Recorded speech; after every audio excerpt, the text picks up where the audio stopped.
বাবা গণেশ গণেশের বাহু এন্দুর হয় আসরা বেরাবি কি না? হ্যাঁ কি না?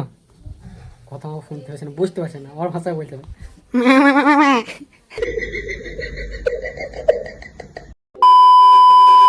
হ্যাঁ গাইস, সবাইকে গুড মর্নিং। তো এখন বাজে সকাল 6টা। তো সজনী তো একটু আগে উঠে চলে গিয়েছে, একটু আগে মানে ও মোটামুটি 5:30টার সময় উঠে যায়, আর আমি উঠি 6টার সময় করে। তো চলো এবার উঠবো, তো উঠে ব্রাশ ট্রাশ করি, তারপর দেন তোমাদের সাথে কথা হবে, তোমরা কিন্তু সাথে থেকো। তো হ্যালো গাইস, তো কি বলবো, গুড মর্নিং। ও ব্লগ শুরু হচ্ছে, ও বলতে পারে না, আমাকে বলে দিতে হবে। সবসময় ক্যামেরা করতে হয় পেছন ক্যামেরায়, কারণ সামনে ক্যামেরা থেকে পেছন ক্যামেরা কোয়ালিটি একটু ভালো হয়।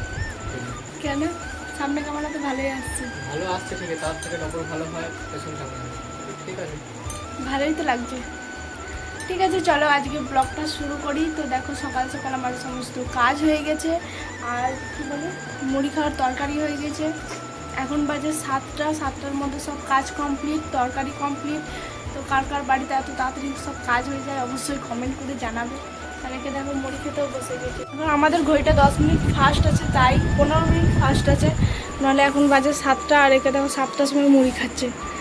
ওই জন্য শ্বশুরবাড়িতে গেলে কিছু খেতে পারে না। আসলে ও শ্বশুরবাড়িতে গেলে সকালে 8:30টার সময় ঘুম থেকে উঠে, আর ওর অভ্যাস হচ্ছে সকালে 7টার সময় মুড়ি খাওয়া, ওই জন্য ও বিচারি কিছু খেতে পারে না। যেয়ে পরে টেস্ট হয়েছে তরকারিটা, কই দেখি। ভালো। আলুর দম, আলুর দম। আলুর দম নয়, আলুর তরকারি।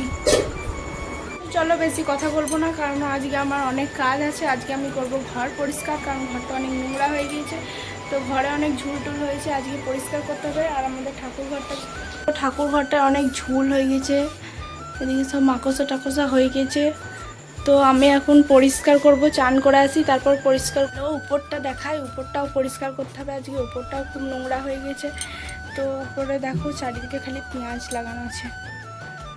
উপরটা কি অবস্থা, যেহেতু কি বলবো টাইম পায় না, সেহেতু এরকমই অবস্থা হয়ে গেছে, অগোছালো হয়ে গেছে। এগুলো আজকে পরিষ্কার করতে হবে। চারিদিকে ঝুলটুল হয়েছে, ঝুলগুলোও পরিষ্কার করতে হবে। আর এটা হচ্ছে আমাদের রুমটাও পরিষ্কার করতে হবে। এইমাত্র ঘুম থেকে উঠেছি, আর ঘুম থেকে উঠেই যেহেতু আমি নিচে চলে যাই আর ও ঘুমায়, তারপর এসে পরে আমাকে পরিষ্কার করতে হয়। তো চলো আজকে ঝুলটুল ঝেড়ে আজকে পরিষ্কার করবো ঘরটা। তো চলো পরে দেখাচ্ছি, tata. A few moments later. তো এখন বাজে 7টা, আর ওর চান করা কমপ্লিট হয়ে গেছে। আর এইদিকে কিন্তু ফুল কিন্তু আমাদের ডেলিভারি দিয়ে গেছে, অন্য জায়গা থেকে ডেলিভারি হয়েছে, জেঠুমা দিয়ে গেল। অন্যদিন মা আনে, এই যে ফুলগুলো সব দিয়েছে, ফুলগুলো ও ঝুড়িতে ভরে এখন পুজো দেবে ঠাকুরকে। তো ঠাকুরকে পুজো দেখ, আমি বেরোবো ডিউটিতে। তো চলো টাটা, ঠিক আছে। আচ্ছা, ঘরটা পরিষ্কার হবে, টাটা। টাটা হচ্ছে একদম বিকেলে। ভালো থেকো, সুখে থেকো।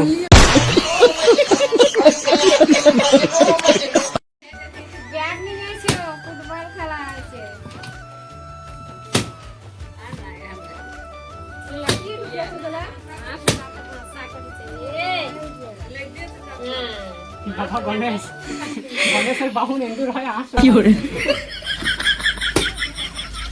তো দেখো আমরা ঘর পরিষ্কার করছিলাম, মানে ঠাকুর ঘর পরিষ্কার করছিলাম, তারপরে গণেশের ভিতরে আরশোলা ভাষা বেঁধে দিয়েছে।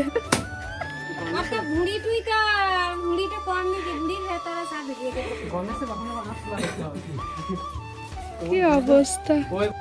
তো দেখো গাইস, আমি এখানে চেয়ারে বসে আছি, আর আমাদের ছোট ছাগল ছানাটা ঘর ঢোকার চেষ্টা করছে। তো কবা বলে রে, একটু লাস্টবার মনে বলছি, এখান থেকে বেরিয়ে যা, নাহলে মার খেয়ে মরে যাবি। বেরাবি কি না? হ্যাঁ কি না? কথা আমার ফোন থেকে বুঝতে পারছে না, আমার ভাষায় বলতে হবে।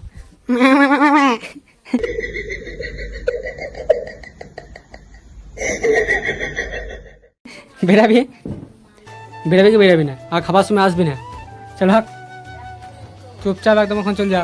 তো আমাদের কিছু নতুন আজকে রেসিপি তৈরি হচ্ছে। এখন বাজে দুপুর 1টা। তো কি তৈরি করবো বলছিল জানি না। তো এই দেখো কি তৈরি করছে। কি তৈরি করছো তুমি এগুলো? দইয়ের ঘোল না কি তৈরি করছে গাইস? বরফ দিলে এর মধ্যে? বরফ দিয়েছ? বরফ দাও নি? ঠান্ডা জল তো? দুটো আইস দিয়ে দাও, বড়গুলো দেখতে বেশি খেতে ভালো লাগবে। বিট লবণ থাকলে বিট লবণ টিট লবণ দিলে বেশি একটু খেতে ভালো লাগে। বিট লবণ কোথায় না? তাহলে কি দেয়? চিনি দেয়, নুন দেয়। বিট লবণ দিলে টেস্ট বেশি লাগে। জল জিরে মধ্যে একটু দেওয়া হয় না, তাহলে আরও বেশি ভালো লাগে, সেই লাগবে। তো দই ছিল বাড়িতে, দইটা সেই কেনা দই নাকি? চিনি দিয়ে। কেনা দই ছিল, ওই জন্য ওই ও কথা ঘোল তুমি বানালো। বলে এনেছিল না? আচ্ছা, ওই দইটা রাখো। তো চিনিটা গুললো, চিনি এখন গলেনি, তো খেয়ে দেখতে হবে কেমন হলো। এই গরমে আজকে এত পরিমাণে গরম যে কী বলবো, বিশাল গরম আজকে দেখা যাক খেয়ে কেমন লাগছে। ঠান্ডা থাকে হুম। সত্যি, ইয়ার কি আমরা তাহলে আর এসি কেনা দরকার নাই, যাদের ঘরে এসি আছে এসিগুলো পাল্টিং দাও, কুলিং দাও, দিয়ে এই ঘোল খেলাও আর সারাদিন ঠান্ডা থাকো, তাই তো। এই চুটনি এটা আগে না, আমি কোনোদিন জীবনেও খাইনি, আজ আমার জীবনে প্রথমবার, আমি এত বছর হলাম, আমি জীবনে প্রথমবার এই ঘোল খাবো। ঘোল খেয়ে ঘোল লেগে যাই তো বাস। তোমরা উঠায়ও দেখো, একে কিছুতে মিশিং দেয় এর মধ্যে। আজকে ভিডিও তোমাদের কেমন লাগলো তোমরা কিন্তু অবশ্যই কমেন্ট করে জানিও। দেখা হচ্ছে নেক্সট ভিডিওতে বা নেক্সট ব্লগে। Tata, by.